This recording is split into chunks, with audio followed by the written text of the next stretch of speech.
Welcome to the LA Insider, the podcast that takes you inside the neighborhoods of Los Angeles through the voices of the people shaping them. I'm your host, Jason Anderson, a real estate agent in LA and your guide to the stories behind the city.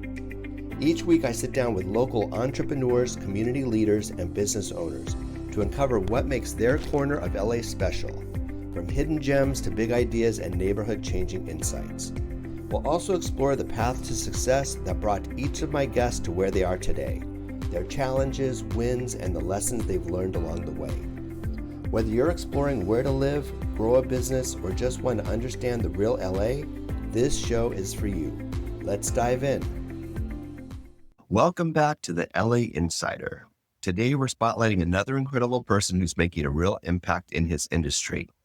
So let's dive into the story of Robert Feldman. Welcome, Robert. Good morning, good afternoon, and good evening to everybody out there. So Robert's the CEO and president of WOW's Insurance Services, a company dedicated to protecting high-value homes in California wildfire zones, and also in any hard-to-insure areas. He has over 25 years of experience, and he co-founded a unique protected cell company that offers policy stability, portability, and client-focused solutions for high-risk markets. And we have lots of high-risk markets in the Los Angeles area. Absolutely. His work has been featured in the Los Angeles Times, Captive Intelligence, and IMPAAKT Magazine. And he is a trusted voice in shaping wildfire insurance policy in the state, which is such a hot topic in California this year. Absolutely. Welcome. So, Robert, I'd like to start out by getting to know you a little bit and finding out how you got to where you are today. Yeah. So where did you start? Where did you go to school? I went to Cal State University of Northridge, actually, so I finished. I started at Moore Park College as a junior college and finished at CSUN, they say. Okay. And what did you get your degree in? My degree was in business finance. Okay. So business finance, yeah. I always like to see if there's a connection between the degree and then like It's kind of funny you say that because actually insurance now and some colleges actually falls under the finance. So even though I didn't get my degree, it was more on the financial side of it, but and so it's kind of interesting, the combination of being in the insurance industry for as long as I have, and also the finance degree background really allowed us to create some creative insurance solutions so the combination of two is pretty incredible is what I would say. So everyone out there that believes that their college degree doesn't help them, in this case, it definitely did. Awesome. You can't get a degree in insurance, right? That's not a major. It's a minor. So some of the schools now have it as like a business finance with a minor in insurance. I've seen that with some of the different schools now. I honestly believe it should be. You know, it's my joke is that it's in the industry right now. We're talking about really saving and helping people cover millions and millions of dollars. I think that's somebody you want to make sure has an advanced degree is what I would argue. I agree with you there. So you got your degree, and then what did you do after that? Actually, when I was an outside regional sales rep for a major steel company, believe it or not. Okay. So prior to coming to insurance, I was working as an outside sales rep. Man, that was such a great job, Jason. I loved it. I was an outside regional sales rep. I took over and was able at the time to get into all the studios. So I used to be able to help build all the gimbals, supply the steel for the gimbals, got to walk on movie sets. And just all kinds of really cool things, man. Being in your 20s and having that kind of a job was just absolutely incredible. Absolutely incredible. Yeah. And sales is just such a great thing to learn because it can take you so many places. So true. And I say that, you know, and what's really interesting, and it's funny you say that, Jason, I have a great team that works for me. And, you know, and I have different team members that some of them have different strengths. You know, I have a gentleman that works for us by the name of Alex Newman. He is absolutely a flat out sales guy. And I love every minute of him for that very reason. And he's got an analytics side of him. I have a gentleman, Nick Alcalay, who's a flat out sales guy. And then I've got one that his name is Andrew Kane. And Andrew is, believe it or not, really an interesting guy as part of my team. If I could spend a second, Jason, you'll laugh. Yeah. He is basically, he's got his master's in statistics and analytics, I believe is what it was, and is not a sales guy, but has slowly come across because of all the things we built.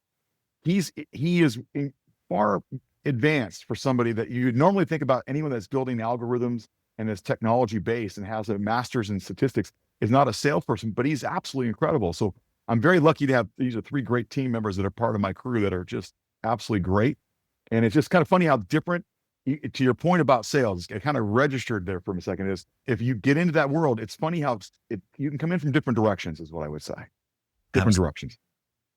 And how did your sales job transfer over into insurance from steel to insurance? Well, really what was interesting was I always created things that were like for the steel industry that was just unheard of, getting into places and doing things.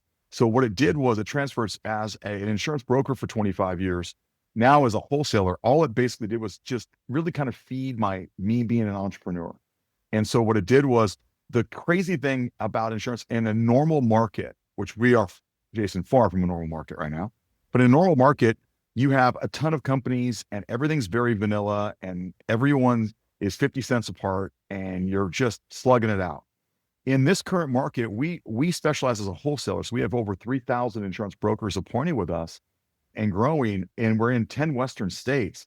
And what's really crazy is we're using a lot of the technology. This is Andrew as an example, and my team are building a lot of things from bots to different things to be analytics, because we use fire hardening, and which is a new term for a lot of people out there to make homes non-combustible. We're using systems like a company called Mighty Firebreakers that is absolutely incredible when it comes to defending homes and really reverse engineering insurance. Well, that's the creative part of it, using analytics and using an incredible team along with my business partners where we can kind of re-engineer things and really affect change. So was there some catalyst that got you into this specific type of insurance? You know, what's interesting, I think what happens is, and it's really a problem for a lot of those, everyone out there hears the word insurance and they assume it's all one big thing. And it's almost like saying a lawyer. I think what happens, if you really look at the legal field, most lawyers are very specific in what they do. Some are real estate attorneys and some are employment attorneys and they are transactional attorneys, or some of them are defense attorneys. You don't hear a lot of attorneys say, put my shingle up, put the hand up and say, hey, I do everything. You know, that's almost, I would say, the scary. I think the same thing happens in the insurance world. You've got everything from commercial insurance to medical insurance to, crazy as it sounds, airplane insurance. This is very specific for people that own airplanes. We specialize in homeowners insurance. We've always done that. That's my specialty. 25 years doing this, 2 years as I've been working with senior leadership of multiple insurance companies. And when we launched our WOWs program, it was to really re-engineer insurance, not just in Los Angeles, not just in California, but 10 Western states. And we've been very successful in doing that. What are some of the biggest hurdles that you face starting your company? What's interesting, it's a really interesting story about that. 25 years, you know, I'm not a young guy, as I'll jokingly say. You know, I had a lot of the people in the industry was teasing me about the fact that, you know, what am I doing? You know, realistically, you know, 5 to 10 years away from being retired. I'm in my early 50s and they're going, what are you doing? I'm a crusader. When I see something broken, I have to fix it. It's maybe the OCD part of me. Everyone out there listening right now can kind of tell I'm ADHD, which means I don't ever really shut down, and I'm OCD, which means I'm neurotic about things being perfect and making things work. Well, what really got to me was I'm seeing the industry changes and just the devastation. I'm on a lot of things. I've done podcasts for AM Best, which is the rating for the systems for insurance, to Bloomberg Financial. And I'm sorry to say, towards the end of last year, I even handicapped areas that I was concerned with about fires. And one of them I spoke at great length is with the Palisades. So prior to the loss, there's just a lot of things that have to be fixed and a lot of things have to be changed, because one of the sayings in the real estate space, I'm a speaker for the California Association of Realtors, is you hear the realtors talk about all the time, is the greatest asset most people will ever own is their home. Absolutely. Well, if we don't fix the insurance situation, how do people own homes? Yeah, that's right. They need protection in case they're a big asset. Well, you can't buy it. You know, the banks won't loan you unless you have a situation to defend the thing. The insurance industry, I'm sorry to say, Jason, has been in Einstein's theory of insanity. They have done the same things over and over again for 20 or 30 years and expecting a different result. And we have aggressively changed it from top down. You know, as you said in the beginning, we do high value homes, but we've been partnering with and wholesaling with a lot of companies. I go to London. I work with a great broker that you have to have a London broker represent you, the Lloyd's companies, a company called CJ Coleman. And they are spectacular at what they do. They've been helping us line things up so we can continue to bring different insurance solutions but also with a twist. So we keep fixing things, Jason, and that's the key thing that needs to happen. Huh. So you're even working with companies outside the country to help you to get them the best coverage. It's called capacity. We keep bringing insurance capacity. So when you have an insurance company, the typical traditional thing is like a State Farm, Allstate, Farmer situations. There's what's called a non-admitted market. And that's really what California is now. That's like everyone's heard of. The famous one is Lloyd's of London. Lloyd's of London's a famous one. We, like, for example, have just recently secured almost 20 billion in capacity for homes. I keep working with different carriers to continue to bring in additional capacity, because right now in California, you have almost every major insurance company out. State Farm is completely shut down and in full retreat, canceling. Allstate's been shut down for a long time. Farmers is limited.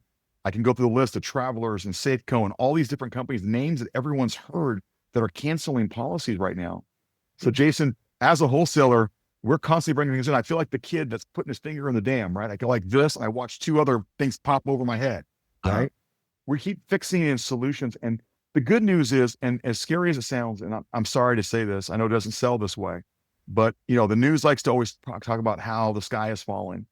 And right now, the insurance market is in the home space is in pretty bad shape. But the scary thing is we have the solution. We've already proven it. We have the analytics to prove it.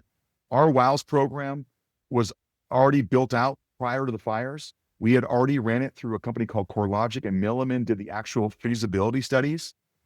After the fires, it showed that we had a 4% loss ratio, meaning the way we built our program and how we spread risk and how we do things actually solves the insurance solution. It's a solution for California and 10 states. And it makes insurance companies profitable, which allows rates to come down. And that's good for consumers. It's just a process that we do. So basically your company would be a one-stop shop. If somebody needs any type of home insurance, you can usually we're primary, but what we are is like, I did this after the fires. After the January 7th fires, if people can look at Instagram and see all things, we built a thing. I've been in every major fire in 27 years, Jason. Every time there's a major fire, homes go down, I have consumers that are clients. This fire, the moment it broke out, I was working with not just the fire departments and things, but I was working directly with a lot of the big realty chains like Compass and the agency and Coldwell Banker. And I was on with 6,000, 8,000 realtors, basically going through what's called the 5 steps to recovery, because I knew that in most cases, a lot of the realtors, I'm sorry to say, were going to get hit. They're going to have consumers coming to them asking for help. Yes. And making sure one of the deadliest things in a major catastrophe or fire is bad information. An example, I helped somewhere between 300 to 500 families that weren't even clients through brokers, because realtors would ask me.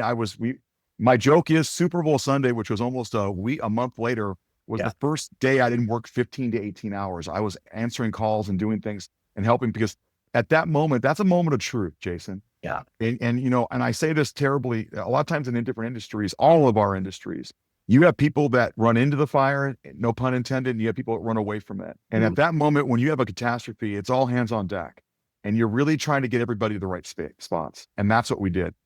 And even though we had no vested interest, it's just morally the correct thing, because I'm sorry to say, a lot of insurance brokers didn't respond.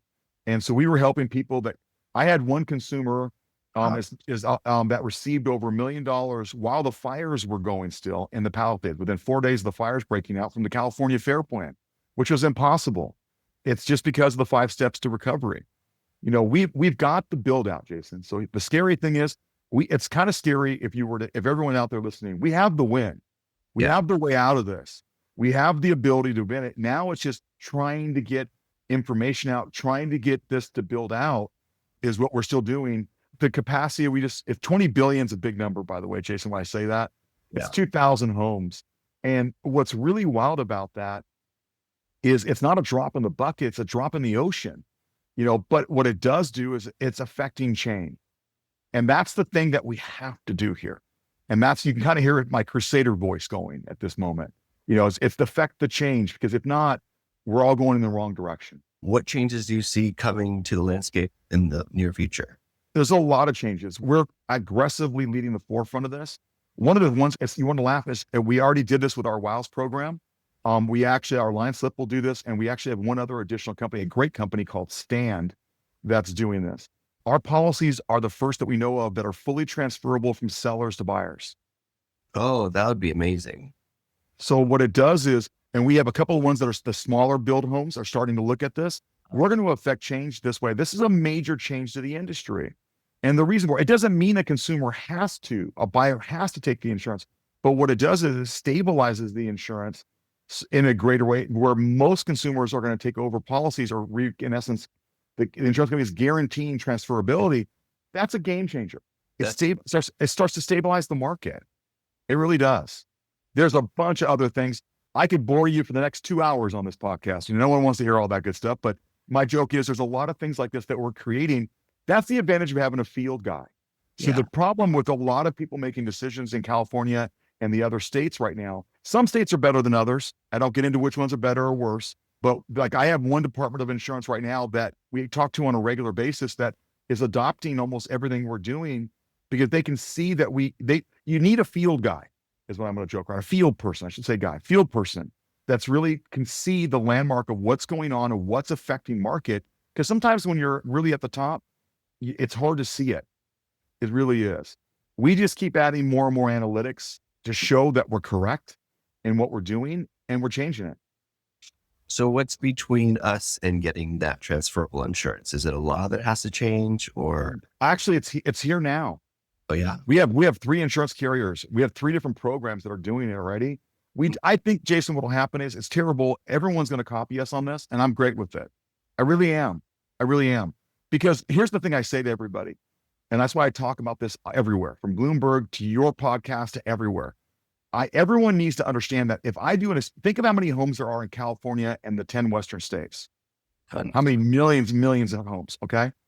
So if we do a spectacular job, if my crew do a spectacular, we affect 1% of the market. That's a humongous number. That's bigger than most insurance companies, okay? The big names. Well, if I affect 1% of the market, that means 99% of the market's not being helped, meaning you have to have people adopt these kind of changes. I think that as an example of the fully transferable, I think 5 years from now, we're going to look back at your podcast here and someone might hear it, Jason, and go, well, why is Jason and Robert talking about this? That's a given in the industry now. I mean, there's things that are just changes that need to occur. Yeah, that's would be an amazing change that would help so many homeowners who are stressed out or home buyers who are stressed out trying to get a policy on their new home. Absolutely. And it's about fire hardening and fire mitigation. Everyone out there listening now needs to realize, again, this is in consumers. I love the term Einstein's theory of insanity. You can't have, if you're in any kind of a fire zone, you can't, if you look at Cal Fire's website, they will talk about lean, clean, and green. And really what it is it's fire hardening, no vegetation within 0 to 5 feet, 5 to 30 feet. There are trees that are deadly, like eucalyptus, palm, and cypress trees. These are all deadly in fires. Just the change of what happens. IBHS, which is an industry leader when it comes to insurance, showed just the 0 to 5 feet, you have a 73% better chance of surviving a fire if you just had that. These are just simple changes. And so right now, homes in those areas, they're not being held to that standard. There's a law that's passed. It's already passed. The problem is, like anything else, is laws get passed.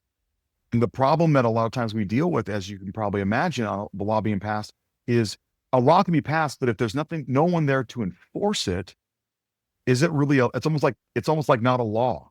So what's happening is insurance companies overall, Jason, and I say this, when I work with what's called the reinsurance companies. So the reinsurance companies, for everyone out there, are really the money behind the insurance companies. So like even a State Farm or an Allstate or Farmers, they cap their losses. They might cap their losses at $1 billion or $2 billion. And these are the companies that come in beyond there. And part of the premium you pay goes to pay for that situation. Well, I'm working with these large reinsurance companies, and they're all saying the same thing. They're looking at me and go, Robert, how do you propose? And we lay out how we re-engineer insurance and like the transferability and all the other magic secret sauce stuff. And that's why every time we have a meeting, we win. It's because what happens is The rest of the industry is doing the Einstein's theory of insanity, doing the same things over and over again. And we're continuing to affect change. And that's the key thing that needs to happen. It just does. So should people who are already in fire zones, already have insurance, consider calling your company? Because maybe we can always help. We can always help, Jason. And what happens is, if you have an insurance broker you work through, they generally are either appointed with us or can get appointed. But for those that I always joke with the real estate space. I speak at a lot of realty offices, and I always joke around about Einstein's theory of insanity and different ones. But I also know all my realtor friends that a lot of them are ADHD just like me, and they're also OCD. So for the OCD people out there, of course, you can always reach out to me. My email is Robert. It's simple at WOWS, WOWS insurance.com. You can always ask us. We can definitely help out. What everyone needs to realize is fire hardening is a new thing. It's now on the realtor forms for car. And what's happening now is, and great companies like yours at EXP are just leading the way on the technology side, by the way. And when we're speaking at all the different places, this is what we're talking about, man. Jason, this is why the change. This is the big change that we're talking about, the fire hardening and really educating the real estate space. I believe empowering people like you to understand what fire hardening is, to help your consumers, are going to make the differences on really whether the insurance industry collapses, which is close, or whether we can turn the tides and start to bring rates down. That's going to make a major difference, Jason, major difference. Yeah. So what needs to happen in order for the rates to maybe go down at some point? Really a couple things. One is there's a reorganization of insurance that needs to occur. I get this all the time. Okay. So if you're getting into analytics, so let's get into numbers. I'm a number cruncher. So I always apologize to everybody out there. If you email me, I'll apologize if I misspell my name, but I'm the one that, like, if you really get into algorithms, I'm not a Rain Man person, but I'm not far off. Okay. I can look at algorithms and look at defeating a price. A lot of things that defeated the insurance companies, State Farm has taken a beating on this, is they've been in what's called oversaturation of market.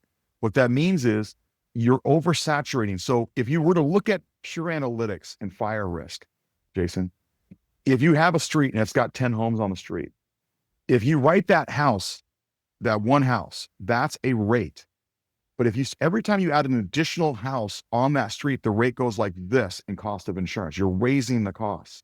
So the number one thing that needs to happen is competition, so you can spread risk. You can't have an insurance company that has 30% of a market.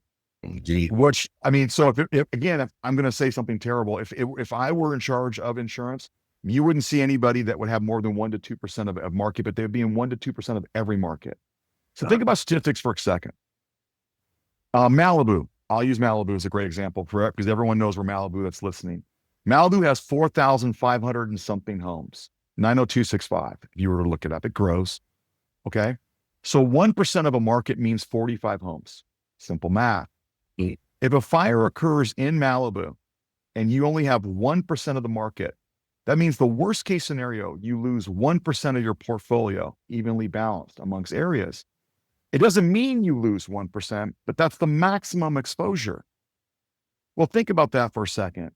That means you have 99% of the other areas that don't have potential losses. You're offsetting It just makes sense. I mean, why an insurance company has 30% of a market and in other areas they have 2% of a market. What did you just do? You made them 15 times more likely to be unprofitable. Yeah. It's just, these are things I just go like this and go, hey, and it's like, so when I work with reinsurance companies in London and Bermuda and different parts of the world, I have some of the reinsurance companies we meet with, Jason, and I laugh.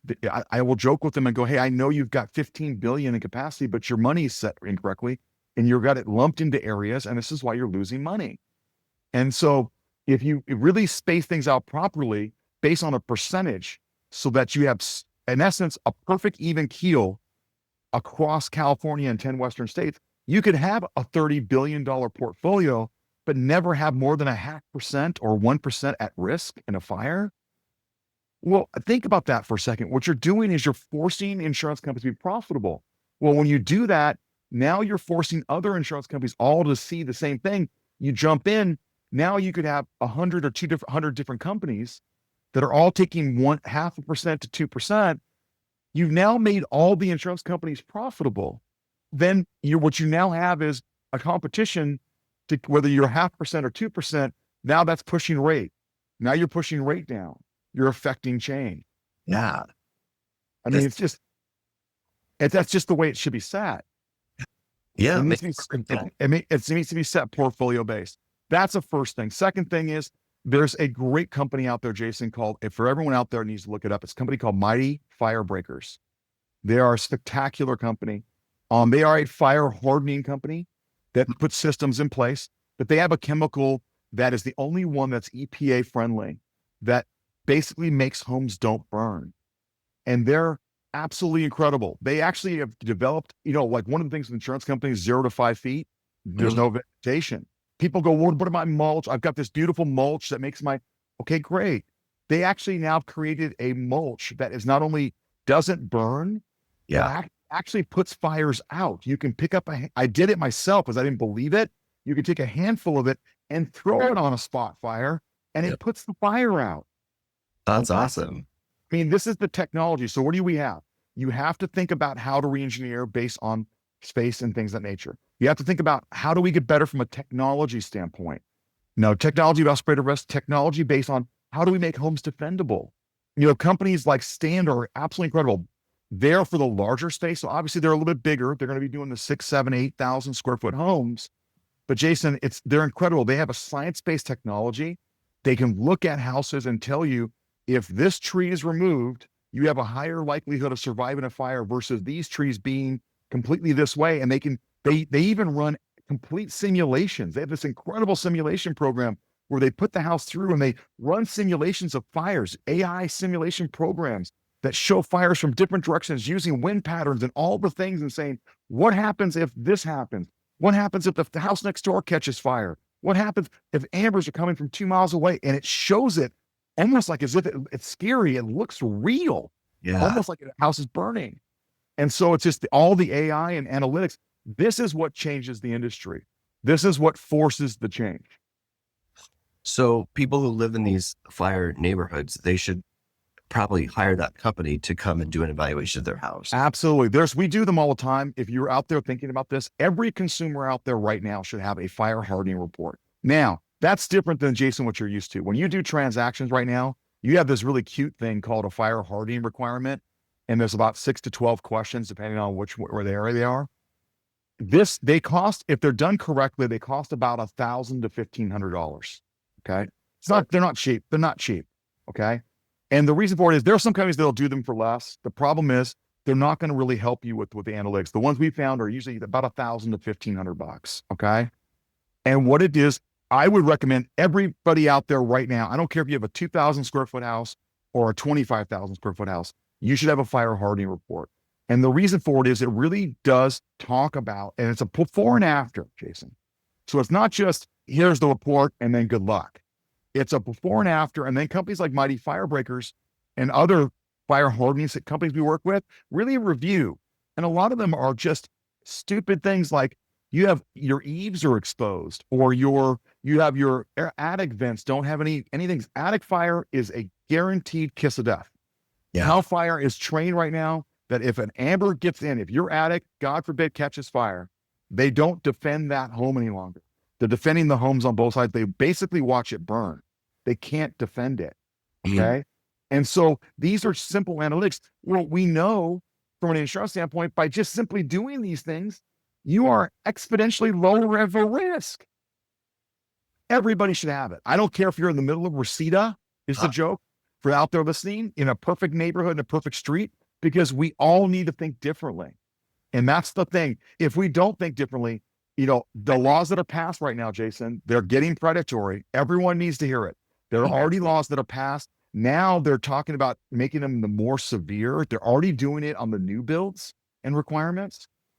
Mighty Fire Breakers, again, I know I say Mighty Fire Breakers probably too much, but I just like where they're going. They're actually now, even with the technology, they have chemical spray that makes things non-combustible. They're actually spraying some of the newer builds, the homes, while they're in the bone stage, like when they're being built. Yeah. Well, then once it's enclosed, it means that it encapsulates this stuff forever. means it never goes away. It means that if the house catches fire, the studs don't burn. These are the things that needs to change. So if somebody goes through the process of getting that report and then maybe doing the things that were recommended on it, can they then get a discount on their insurance? Actually, the better question is, because again, the industry, I had that question Jason asked me all the time. It's more about insurability now. I will tell everybody out there right now that's listening, I am sorry to say this. Discounts, insurance companies are losing money and insurance companies are in full retreat. What it's going to do is, it's the two things it's going to do for a consumer to get completely compliant is, one, if you do a fire hardening, the one that the realtors do, I joke around in college terms, is like a freshman level course. It's the entry level of things. The fire hardening we do is like a doctoral thesis. Mm-hmm. It's generally 15 to 30 pages, even on a smaller house. It does all the things that is just necessary to really take it to that next level. What it does is, the fire department, by the way, love it, Jason. When you have the full fire hardening report and it's completely done, it becomes a non-issue. You can send that across there showing that everything's been completed. It becomes a non-issue. So if you're as a realtor, Jason, you love this as a full fire hardening report. You want to have the transferability policies. You want to have that ability where you're taking all the problems out of the way. Well, every consumer should want that also. But as the laws change, they're making a lot of things predatory. And what they're going to do is they're going to allow almost like a self-correction for communities. They're going to empower cities. They're going to empower communities. So if you're the one that has the 15 palm trees growing out of control all over your house and eucalyptus and palm trees, you're going to see, I really think, and I know not to be unpopular here, I'm sorry to say this, but when I'm lobbying, a lot of sections of California have what's called weed abatement. Mm-hmm. I've seen that. And the weed abatement departments go in and clear brush and clear things in areas. I believe, and I've been lobbying this way, that they need to include eucalyptus and palm trees and cypress trees. Those are kisses of death trees. And when they're in areas, they should be enforcing the lean, clean, and green. And if you've got a eucalyptus palm tree, they should be on there removing the tree. And then what happens is that bill gets tagged to your property tax. That's the only way we're going to, because again, you and I could be perfect, meaning we're on two houses and we're on both sides of a house that is not done. We see houses where everyone out there, if you look at Google Earth, you can look at a house from the sky view straight down to a house. There are houses, and we're not talking about just some areas. In Bel Air, we just had one where you couldn't see the house. It was a 29,000 square foot house, but there were so many trees canopying and all the things around it, you couldn't physically see the house. Yeah. That house burns. There's nothing that fire department can do. It takes the houses. And it not only takes that house out, it takes houses out for houses around it. So using that example, if you got a house on one side and I've got the house on the other, we might do everything perfect, clear everything out, put defense systems, but we still burn because the house in between us, it hasn't been fire hardened. Yeah. That's just not going to fly. I mean, as we get going into the next couple of years, the first crackdown is for the new homes being built. But they're going to start enforcing this and they're going to make it into a thing. I think really over the next couple of years, good news, transferability policies, a lot of things. Bad news for those who are out there, you better get on board on this because it's a lot more expensive. You and I all know if the government or the local weed abatement clears a tree, it's probably about 3 to 4 times the cost of you doing it yourself. Or if you're not, I mean, I'm just warning everybody, you better be ready for that stuff. So all good advice. Yeah. Wow, this is so interesting. I think a lot of people watching this are learning a lot about. Yeah. Well, and I love your company. You're with EXP and you guys are really technology based. Mm-hmm. I've worked with some of your leadership and I'd love to continue on because I do believe that in the rebalancing I mentioned earlier, when you rebalance and try to rebalance to 1% and things of that nature, it's going to take companies like yours that are going to need to be aggressive in the market because one of the greatest things as a real estate professional is, you're a trusted advisor for your clients. They call you first. And so really working with your company, working with agents such as yourself and really talking about these things is really important as we go forward, because I really do believe the technology part of that's getting there where we're going to be able to look at and say, hey, Jason, you farm this area. Here are 8 to 10 of the homes there's 35 homes really that 4 or 5 of them should be with this insurance company based on this spread of risk and things of that nature. You probably know most of them. You probably know them on a first name basis.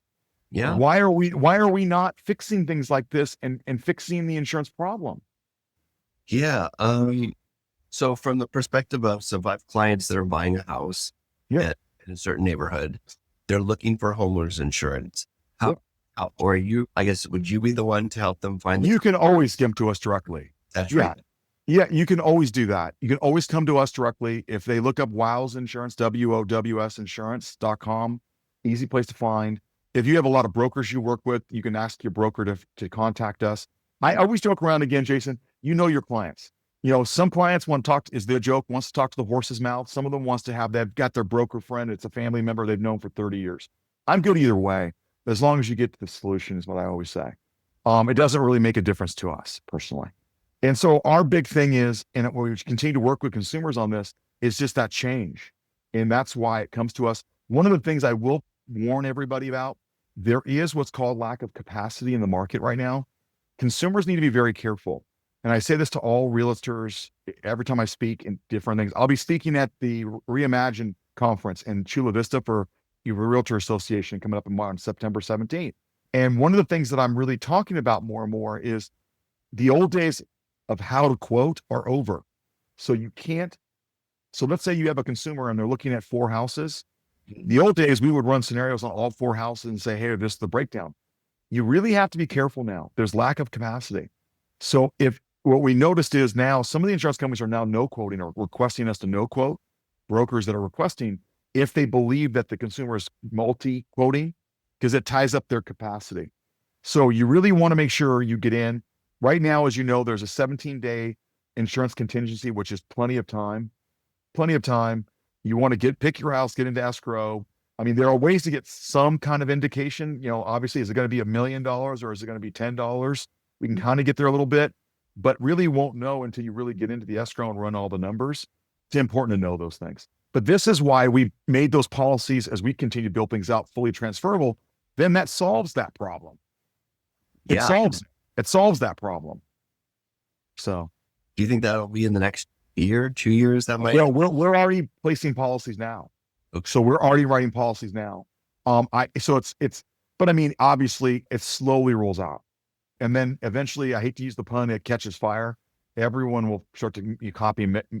At some point within the next year to 2 years, as much as we're going to write hundreds of policies every month. Okay, again, hundreds of policies across California is a drop in the ocean, not a drop in the bucket. What happens though is it starts to catch on with other carriers. They're going to copy it, and then it spreads out even faster. So it starts to spread. I could see myself listing one of the homes that are insured by your company, and then in the notes putting, comes with a transferable insurance. No need to shop for insurance. This is what the rate's going to be. Or even better, Jason. Let's say the rate is X. I'm not going to put a number out there because it could be, low, it could be higher. It depends on the size of the house, a lot of things, fire scores and things. I'm going to use the variable X. You can go in as a listing agent. You have it. You're going into escrow. You can get with the buyer and say, hey, FYI, this house has a transferable policy and it's X. So we need to make sure and confirm that you are good with X. You can shorten the contingency. You can take it from 17 days down to 4 or 5. That's all it needs to verify it's transferable. Yeah. And just say, and if they go find something else that's better, hey, and by the way, when policy's transferable for everyone out there, it doesn't mean that the buyer has to take the policy. Okay. If they find something that's better, it's great news. But what it does do is just stabilizes the transaction part of it. That's destroying, for Jason, as you know, I mean, how many things do you see on the market right now that are taking rate reductions because people can't get insurance? Yeah. Insurability is a big issue. Big issue. So it just becomes that part of it. It really does. Wow. Yeah. This is so interesting, and I'm learning so much. Absolutely. And Jason, I want you to know, we really appreciate you. We can do, there's a lot of things we can talk about going forward. I know we're still, as part of everyone listening out there right now, if you really think this is a great need, please hit Jason up to do the next series. We can talk about one with just about the California Fair Plan. If you want to come on and just have a whole podcast about the changes to Cal Fair Plan, we can do that. We can talk about landlord policies or different things. We can make it a whole series, but that's going to come from everybody out there listening now. everybody out there listening now needs to make sure they make comments and really support Jason on this, so really repost these things and show. That's how we get the word out to everybody out there. It's a really important message. Yep. Important message. And so everybody can contact you through your website. Is that the best Yeah, way? they can get a website or you can email me directly. So our website is really simple. Everyone, Jason, always forgets the S. So I'm just going to remind everybody now. A lot of times I'll get somebody that'll call you, Jason. So I can't get a hold of Robert. And you'll say to them, okay, which email? And you'll say Robert at WO, and they forget the WS. They forget the S. They do WOW. And so it's again, everybody out there, it's Robert at WOWS insurance.com. Or email is, that's easy. Or you can go to our website. Great team. We're constantly tracking. The only problem with my crew is that, we're pretty ADHD. We don't really ever shut down. We like to go after it. So it's kind of a crazy 7-day thing. And it's wowsinsurance.com's website. Yep. That's it. Perfect. Also wanted to wrap up with asking you about your area of Southern California so you can share with our viewers who might be looking to move. Yep. By the way, is your area in a fire zone? Yes. I'm in Westlake, a city called Oak Park. It's a little tiny city attached to Westlake Village. So I live in Oak Park, California. Yep. Absolutely. It must be beautiful and hilly. Yep. I look at one of the biggest mountains that there is. It's called Simi Peak. It's in between Simi Valley and the Westlake Village area. I like to hike it all the time. Okay. It's a scary thing, Jason. It's actually where the fire for the Woolsey one, it actually burned behind that mountain and burned and blew through me and went all the way to Malibu. So that fire originated basically where I live, coming around the backside and blew through me. By the way, side note, guaranteed way to upset a spouse. I sent my wife and my daughter away, and a couple buddies of mine two of which are business partners showed up, and because there wasn't a lot of, when the fires broke out, we fought fires for 3 days. Wow. And I was able to save multiple people in my area. We still had 6 homes go down out of 400 and change, but I kept putting fires out, and we were because there was lack of really resources. We kept just simply putting everything away. So it was crazy. But my area is beautiful. I love it. It's a great area. We moved there originally. I have a daughter that just graduated high school, but actually had the honor of going to Oak Park, basically a school district. Started in kindergarten or pre-K all the way through high school. So 13 years of it. And now is going to Cal Poly San Luis Obispo, actually in about a month. So it's a great thing. And Westlake Village, it's its own city? Westlake Village is its own city. Oak Park is a city that's kind of attached to it.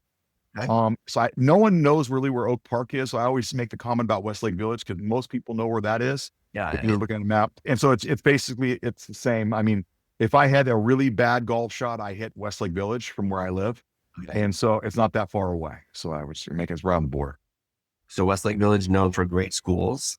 Great schools, great area. It's on the edge. So where I live, it's 14, 15 miles down Canaan to PCH. These are just all the things that just happen. So I think people forget that if you live in the valley, you actually have a short shot into the beach. Yep. Down like Canaan Road. Yep. It's a short run. It doesn't go, obviously it's still not quick. It's not like it's 13, 14 miles. You're not there in 15 minutes. You have to weave through the mountains and it still takes you a half hour, 40 minutes, but it's still a beautiful place. It's on the way for those that are leaving the San Fernando Valley, on the way out of the valley, as you're heading towards Ventura, Santa Barbara, you drive through Westlake Village. And is it still part of LA County? Actually I'm in Ventura County. I am in Ventura County. Okay. Nice. But right on the border. It's kind of funny that you say that because there's a street called Lindero, and once the east side of Lindero is LA County, and the west side is considered Ventura County. So it's actual border, believe it or not. Literally the border. Yeah. And anything good to eat there or drink? Oh, great places. Great places. There's a lot of it's interesting. Some really interesting places, some dim sum places have come in. There's a incredible place from Santa Barbara that put a location in called Los Agaves has gone in.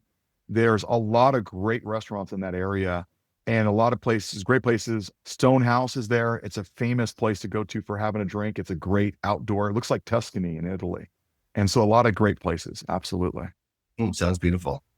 Yeah. Thank you. Yeah. My wife loved it years ago and kind of gave me we're moving here, Racine, figure it out. So it worked out pretty well. Awesome. Well, thank you, Robert, for joining us. Thank you. for everything and everything. Everybody out there, again, if we can help, please let us know. And obviously, podcasts like this are so very important. So I can't say it enough. I said it a bunch of times. I'll say it again. When you're hearing this message on Jason's thing, please repost it. Please send it out, because we need to collectively as a group make the change. And that's what needs to happen. Excellent. Thank you, Robert. And if you love this conversation and want more insider looks at the people shaping Los Angeles and Ventura County, hit subscribe and leave a review. It really helps the show to grow. And I'm Jason, and I will see you next time on the LA Insider. Thank you, everybody. Thanks, Robert. Thank you for tuning in to the LA Insider. I hope today's conversation gave you a deeper look into the people and neighborhoods that make Los Angeles so dynamic. If you enjoyed the episode, be sure to subscribe, leave a review, and share it with someone who loves LA just as much as you do. I'm Jason, and I'll be back next week with another inspiring guest and more stories from the heart of the city. Until then, stay curious, stay connected, and keep exploring LA.